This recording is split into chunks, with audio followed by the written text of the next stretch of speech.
かったお絵かきしたのnag-drawing ka doon? Habang nag-uusap kami ng auntie? Tahimik ako. Tahimik ka. No, good girl. Thank you so much, Hamuchang.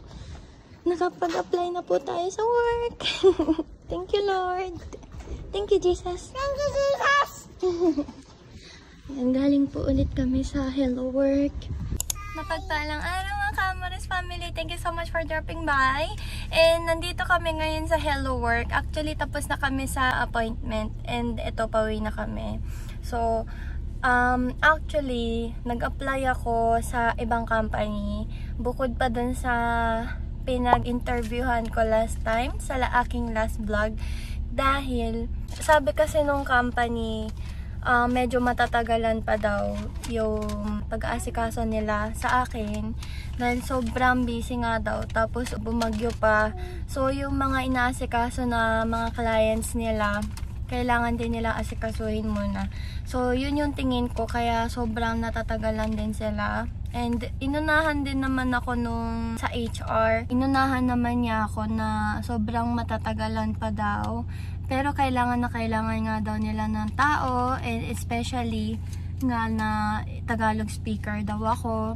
And pero ako, as for me naman, kailangan na kailangan ko na rin kasi ng trabaho.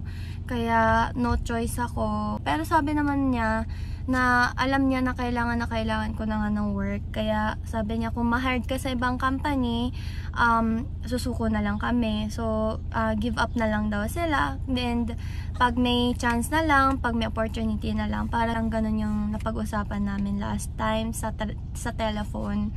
And akala ko naman, hindi naman tatagal ng ganito katagal. And akala ko month of June, makakapag-start na ako. Pero while waiting din, at the same time, nag-apply din ako ngayon ulit sa ibang work. And yun yung akala ko na kinlose door ni God last time. Pero hindi pala. I think kasi still hiring pa rin sila. And ang maganda kasi dun sa company, isa lang yung kailangan nila na employee, yung hinahire nila, and wala pa rin talaga nag-a-apply. So, still vacant. So, chance ko na nag-apply ako ngayon, and ang bait din nung nakausap ko ngayon dito sa Hello Work. Unlike last time na may sakit yung lalaki, this time, doon ako sa mother corner. Babae naman yung nakausap ko this time, and sobrang accommodating talaga niya, na sobrang bait. Siguro mother din siya kasi ang bait. Sobrang inasikaso niya talaga ako. Chinek niya rin yung resume ko, and at the same time inengano niya akong mag-apply na today. So ayun, para as soon as possible makapag-start na rin ako, makapag-work na rin ako. And kung tinawagan ng babae yung company kung still hiring pa rin ba sila, and nung in-introduce na ako sa company, sobrang as soon as possible daw, ipadala ko na daw yung resume ko sa kanila, and gusto na daw ako interviewin. So, ayun, sobrang nagmamadali nga sila. Kailangan nila ng tao. So, ayun. So, I prayed for this talaga, na kung ano talaga yung kalooban ni Lord. Sabi ko, kung kalooban niya, i-open door niya. Kung hindi, i-close door niya. So, ayun. Pero ayoko lang magkamali ng interpretation na kung inakala kong kinlose door ni God yung trabaho, yun pala hindi pala. Open door pa pala siya. Parang ganun. So minsan nagkakamali yata ako ng interpretation. So I repented for it. And nagsorry naman ako kay God. So, tomorrow.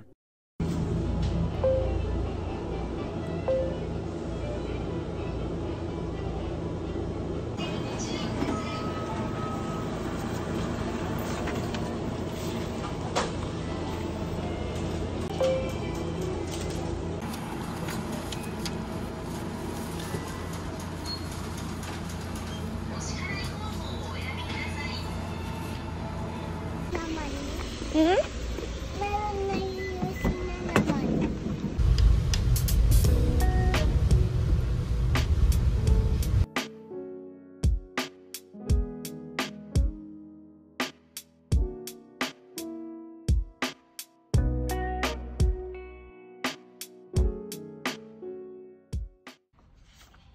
So, ayan guys, ready na yung aking ipapasa. Medyo hindi nga lang maayos yung sulat ko and yung medyo hindi pantay. And so, bahala na. And ayun, ito yung tinuro sa akin sa Hello Work. Ito muna daw yung kailangan ilagay. Itong Sohujo yung tawag dito. So, para siyang aisatsu, greeting letter. Pagkatapos nitong greeting, next naman itong shokaijo, yung referral letter from the Hello Work, yung binigay nila. And then, next naman itong aking resume. Ganyan daw yung order ng paglagay. And then, ilalagay ko siya ngayon dito sa sobre. And then, pagkatapos naman, ay kailangan daw siyang i-glue dito. Bawal daw yung tape. And so, lalagyan ko siya ng glue. And then, lalagyan ko daw siya ng parang X dito. Pero sobrang strict talaga dito sa Japan. Bawal daw X na basta-basta. Kasi nakasulat dito. Kailangan daw ganyan yung itsura. Bawal daw yung X na as in X. Kailangan ganyan. Parang katakana na me. Parang katakana na me yung itsura. Kailangan daw mas mahaba ito. And then may konting buntot dito. So, sobrang strict, diba? Nasikasuhin ko muna ito and then nandito na kami ngayon sa post office. So, yung hulog ko na siya. Ayan, ganyan yung itsura ng kailangan daw. Ayan, nagluhan ko na and then na-X-an ko na rin. Ganito yung kailangan daw na X. Medyo maarte lang. So, ayan, ipapasa ko na ngayon. God's will be done sa magiging result. 1 week later. May parating na ambulance. Oopsie. Kailangan umistop tayo. Kailangan natin tumabi sa gilid pag may dumadaan na ambulance. Ganyan po ang rules. Kahit po blue light, kapag may ambulance, kailangan po natin tumabi. Ayan.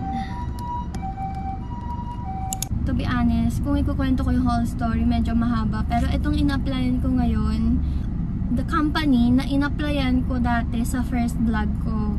Kung napanood niyo po yun, nagpunta kami ng anak ko sa Hello Work and nag-apply ako doon. And yung may sakit na lalaki, kung natatandaan niyo po yun. And then, akala ko, dahil sa overtime, yung hindi match yung time sa preferences ko, ay akala ko kinlose ni God yung trabaho na ito, which is ito yung company na yun guys. And nag-proceed ako dito. Medyo mahabang story siya guys, and medyo na-review ako ng Diyos, but gently, very gently. And ang bait nga talaga ni God kasi hindi niya ako pinalo, hindi niya ako pinagalitan. Nirebuke niya ako, or medyo pinrune niya ako, na-prune ako ng Diyos. Dahil kinabukasan guys, nakapikit pa ako, half awake, half asleep.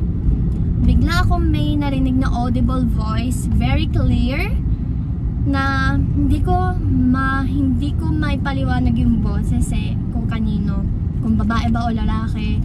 Very clear and very, very audible. Kaya ako nagising bigla.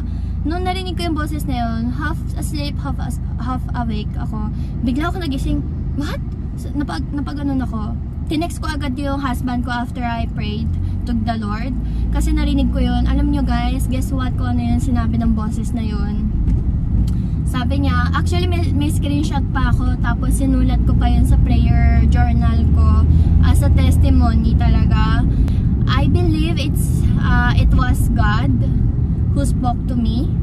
And kasi si God laging ganon sa akin Parang kay Samuel, 'di ba? Tulog si Samuel, ginising si Samuel. 'Di ba ganon? Sa akin naman, dati nung nasa Pilipinas pa ako, 2 beses 'yon ginawa ni God. Yung nagsalita siya, ginising niya ako. Ano pa ako noon, estudyante pa ako noon. And then make the story short, this time, kung hindi ako nagkakamali, May 18th. sabi sa akin ng bosses o ni God na do not be wise in your own wisdom. Yun lang yung sinabi, guys. Yun lang talaga yung sinabi, wala nang iba. Tapos bigla akong napamulat. Nung narinig ko yun, bigla akong napamulat kasi talaga nakaganyan ako. Nung narinig ko yun, bigla ako napaganon. Nagising ako. Tapos parang ako natakot. Sabi ko, ha? What? Panaginip ba yun? Pero half awake ako, half asleep ako. Bigla akong narinig yun. Hindi yun isip ko kasi very audible siya. So, I prayed to God, I prayed to the Lord. Sabi ko, Lord, meron ba akong nagawang ano po ba yung nagawa ko na hindi mo kalooban? I always pray to you, Lord. Sabi ko na gusto kong sundin yung kalooban mo.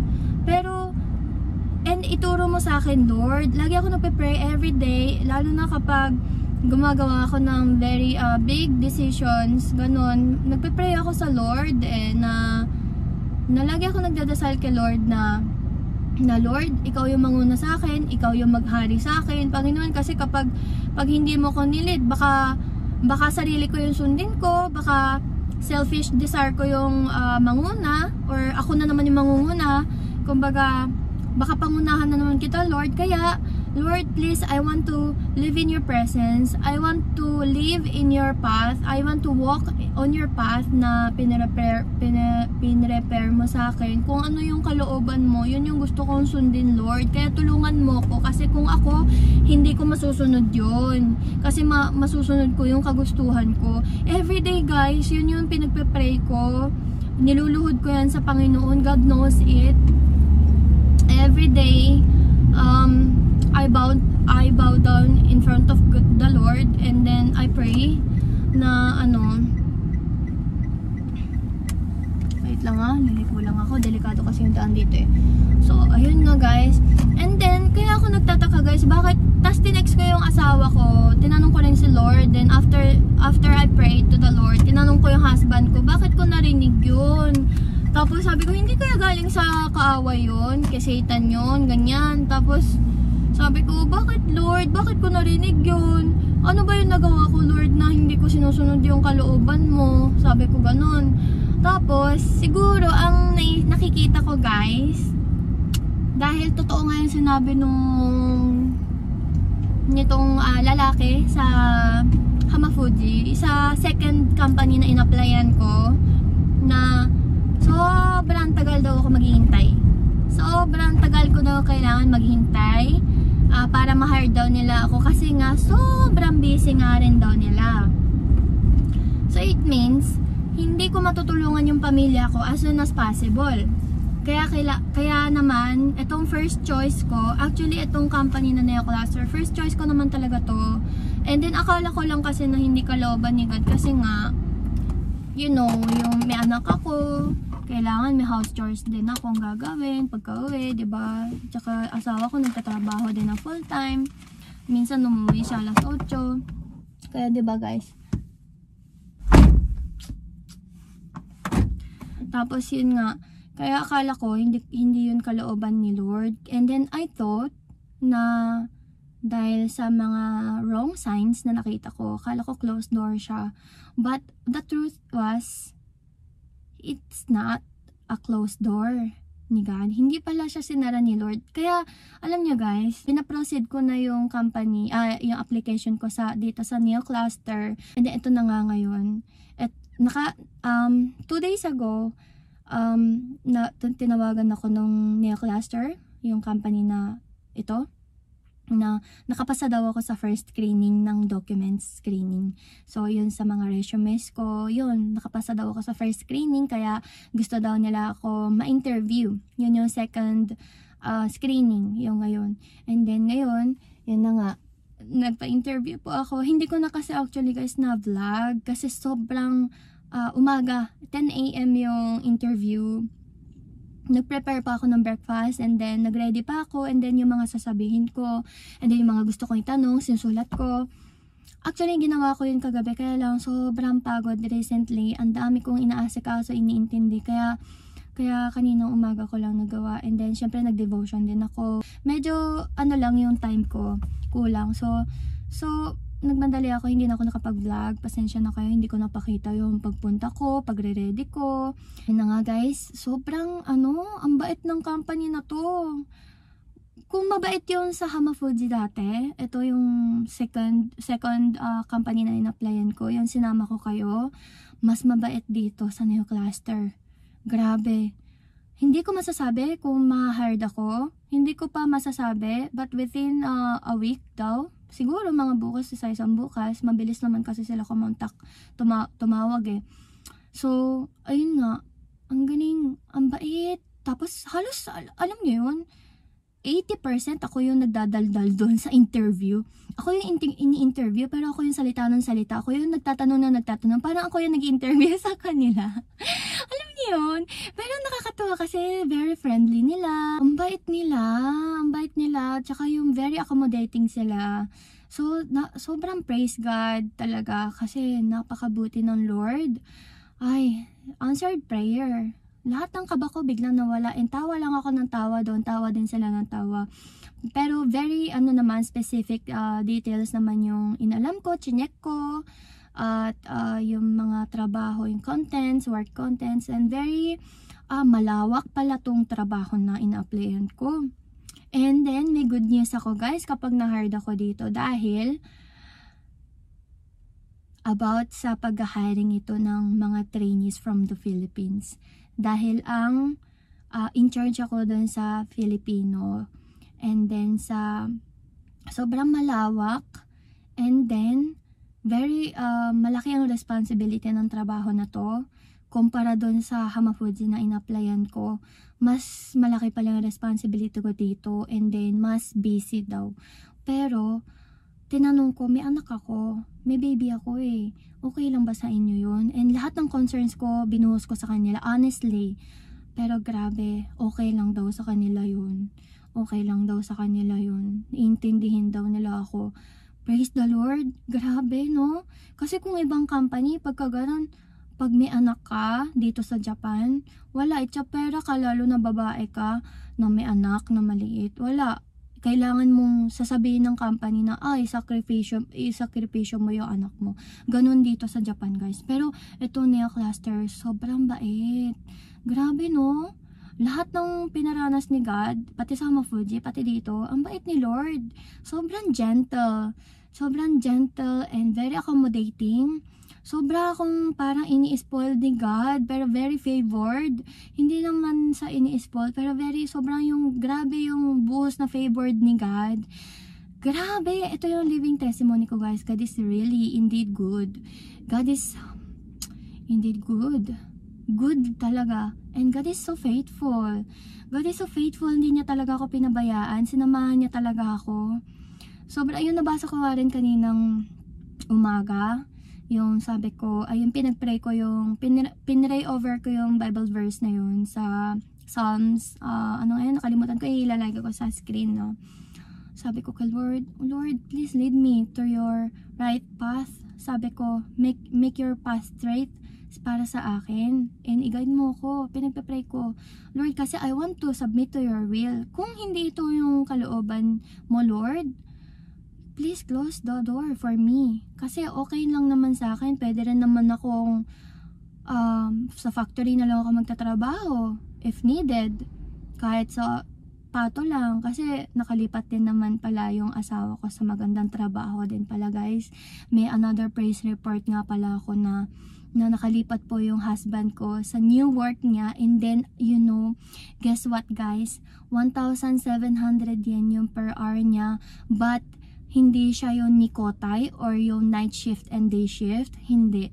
Day shift only and 8 hours of work, 1,700 yen. And then, ang laki nga ng sahod. Tapos, dito pa siya sa bahay mismo ihahatid sundo. 'Di ba? Sobrang favored ni God talaga sa amin ng asawa ko. And then para nga din kay Sam, kasi God knows my concern. Si Sam talaga yung sobra kong pinoproblema. Sino mag-aalaga sa anak ko? Sabi ko yun, 'di ba?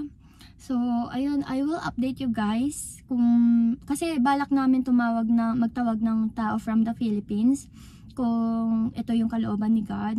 So I will update you guys then regarding that sa pagtawag namin ng tao from the Philippines. And then you know, ito nga, starting July, magi-start na rin si Sam sa Yochien, sa daycare niya. And then si JR, husband ko, magi-start na rin siya sa new work niya, sa magandang work, starting July din. So, di ba? And then, mas safe yung trabaho niya doon, si JR. Tapos, mas nagustuhan niya yung work nung pinakita sa kanya. Magaan yung trabaho, pero 1,700 per hour. Samantalang dito, bago siya naging 1,400 per hour, it took him 1 year ata. Pero dito, 1,700. Actually, 1,600. And after 3 months, 1,700. Pero ang bilis eh. Diba? Tapos, ang bait din nung tanto niya, yung in charge na yung tanto siya o yung sales rep. Ang bait. Nagpupunta pa talaga dito sa bahay. Lahat ng request namin, sinusunod niya, binibigay niya, very accommodating. Ang bait-bait talaga nung tanto siya niya, si Ito Sang. Ang bait. Ang cute din ng face nung lalaking yun. Parang siyang mascot. Hey! Ayun. And then ito, kung ma-hired ako, starting July siguro, makakapag-start na ako. Sobrang galing ni Lord. Ito, kaya ako nagpa-vlog guys ngayon. Kasi syempre gusto kong i-record to as a record and as a memory and as a testimony, as a living testimony of God's grace and testimony of His faithfulness sa atin and sa akin, sa pamilya ko, 'di ba? So napakabuti talaga ni Lord. 'Yun talaga yung gusto kong sabihin lang dito sa vlog na to. And ayun nga, nag-apply ako sa trabaho ko na first choice ko. Yung first candidate ko. And then praise God, praise the Lord, ang ganda ng company talaga. And sobrang bait. Alam niyo ba guys, ito pala, bonus clip pa. Pagkadating ko doon, napitpitan ko na accidentally na push ko yung busina. Nagulat yung nag-iwas na lalaki dun sa taga-Neo cluster din. Pero nakangiti lang siya. Nag-aisat siya, ohayo gozaimasu. Kano, ohayo gozaimasu din siya. Naka-smile lang siya. Tapos nung nabusinahan ko, nagulat siya. Pero tawa siya ng tawa. Tapos sabi ko, pasensya na. Tapos dinala na niya ako sa loob. Nag-iwas siya dun eh. Na-istorbo ko tuloy siya. Pero okay na yun. Para sa health niya yun. Diba? Ang galing talaga ni Lord. Ang bait nilang lahat. Very smiling and very smiling face sila. And very accommodating. Ang bait. Basta yun lang yung bonus clip ko. And papasok na ako sa loob ng bahay. Guys, kasi after this, anong oras na? Alas 12 na yata. Pupunta pa kasi kami sa immigration para sa pag-renewal ng visa ng husband ko. It went well talaga. By the grace of God. Praise the Lord. Praise the Lord. Praise the Lord. Wala akong masabi kundi napaka-faithful ng Diyos at salamat sa Panginoon. And lahat ng papuri ay sa Diyos lamang. Grabe. Pag na-hired ako guys, marami tayong opportunity. Abangan nyo dito sa Facebook, pati sa YouTube. Abangan nyo yung hiring guys ha, para makapunta kayo dito sa Japan. So ayun guys, I'm so excited na makatulong din sa inyo. Para makatulong din ako sa inyo guys, hindi lang sa pamilya ko. A few moments later. Hello guys! Hello guys! May dala ako. O kasi, pupunta kami ngayon sa immigration. Kasi may Tara! dala ako ng kasi. Hello guys! Bumili kami Kakain po kami. Kasi Bumili kami sa 7-Eleven. ayan, kasi 7-Eleven. Bumili na lang kami na makakain habang nasa biyahe. Dito sa car kasi We are... sobra naman. Ako naman yung kakain dito sa car. Summer na summer, anak ka. Yung suot mo? OOTD mo? Dito ko kumakain sa Roma. Yes. Dati parang nung baby pa. On the way na po kami ayan, nagbihis lang. Immigration! Yes, immigration. Nagbihis lang kami. Galing ako sa Mensetsu, sa interview ng company. And then, we are heading to the immigration. Medyo malayo kasi yun. Kasi sa bandang port, Toyohashi Port siya. So, ayan, bumili na lang kami na makakain. Since it's 12:30, mag-aalauna na pala. So, ayan. Kain na muna kayo. Hi. Kumakain po ako nito. Oishi? Sarap talaga. Sige nga, subukan nga. Sarap. Sarap talaga nito. Abatirite. Mishi tayo ne.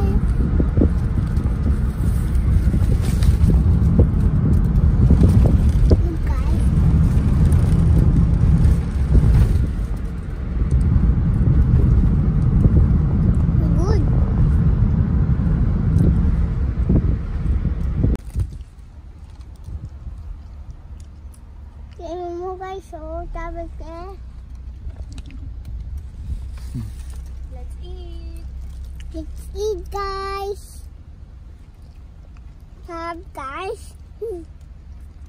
Ano yan? So, Pizza?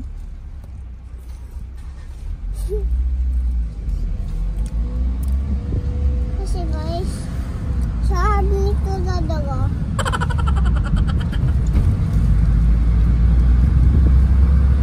Talagang sarap nito.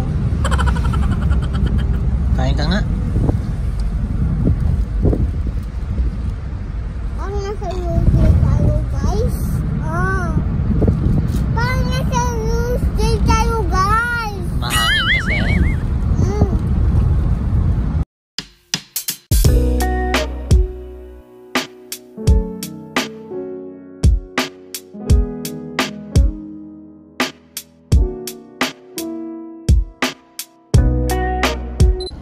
Kain po tayo! Nandito Na kami sa immigration. Immigration. Pero kakain muna po kami. Sarap! Anak, kumaarte ka na. Parang handog. May handog. Ayun nga, may hotdog po yan. Dalawa daw. Wina, ikaw.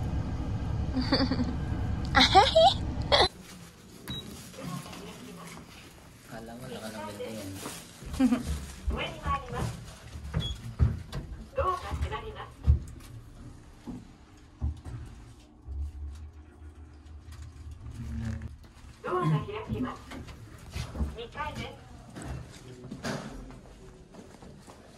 Sumasabi ka mo rin ako yun. Wow!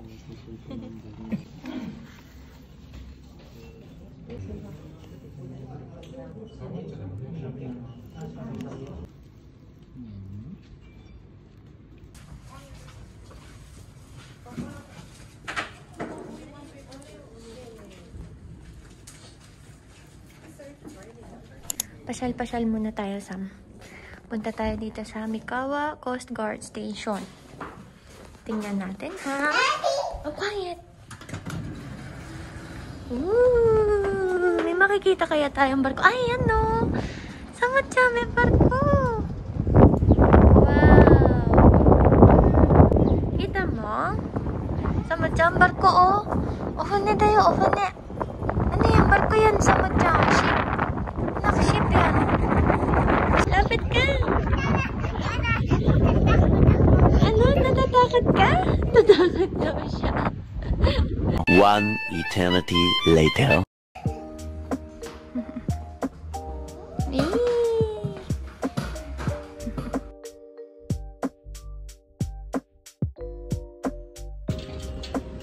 Yay, napaayos ko na yung aking relo. Thank you po. Napapalitan ko na siya ng battery. Magagamit ko na siya sa work ko. Thank you. And I promise that I will stand by you forever. I can't get you out of my mind.